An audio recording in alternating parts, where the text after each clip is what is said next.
क्या तेल और गैस का आयात करने वाली लॉबी सरकार पर दबाव बनाने का प्रयास करती है? क्या इस लॉबी के चलते पेट्रोलियम क्षेत्र में तेजी से फैसले लेने में दिक्कत आ रही है? ये सब सवाल इसलिए खड़े हो रहे हैं क्योंकि पेट्रोलियम मंत्री वीरप्पा मोइली ने कहा है कि उनके मंत्रालय पर आयात समर्थक लॉबी की ओर से दबाव पड़ते रहे हैं। They don't want us to stop import. I don't know who will, there are some lobbies who are working on that.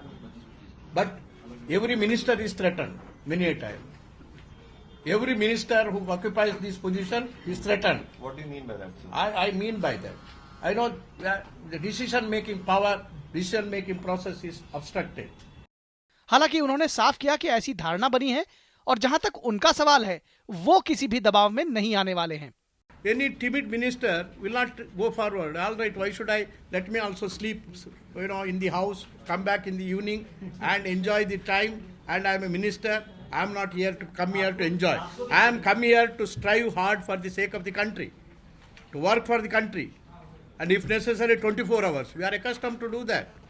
So we will not. That is what I am telling you. If anybody thinks that decision-making process in this country on the oil sector could be prevented, they are totally mistaken. बयान के बाद petroleum मंत्री विपक्ष के निशाने पर आ गए हैं।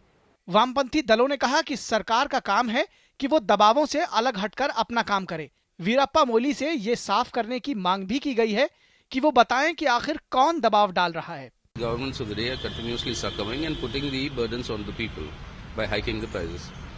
If the petroleum minister is now honest, then the government should resist such pressures.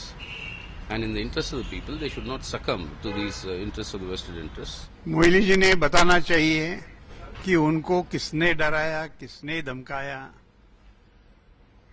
और उनका अनुभव क्या है, और उन्होंने पहले भी ऐसा होता है ऐसा यदि कहा है तो उनके पहले जो पेट्रोलियम मिनिस्टर रहे, जयपाल रेड्डी रहे या मुरली देवड़ा रहे या मणिशंकर अय्यर रहे, उनसे भी आप पूछ सकते हैं कि किसने किसने उन पर दबाव डाला। दरअसल जल्द ही गैस की नई कीमतों पर सरकार फैसला लेने वाली है। ऐसे में इस फैसले से प्रभावित होने वाले पक्षों के बीच अपने अपने हितों को लेकर लगातार तर्क दिए जा रहे हैं।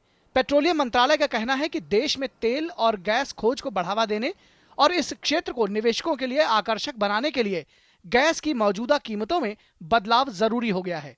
वहीं विरोधियों का मानना है कि इससे फर्टिलाइजर जैसे क्षेत्र पर बुरा असर पड़ेगा और इसका फायदा तेल गैस खोज से जुड़ी निजी कंपनियों को मिलेगा। शैलेंद्र मिश्र के साथ ब्यूरो रिपोर्ट, डीडी न्यूज।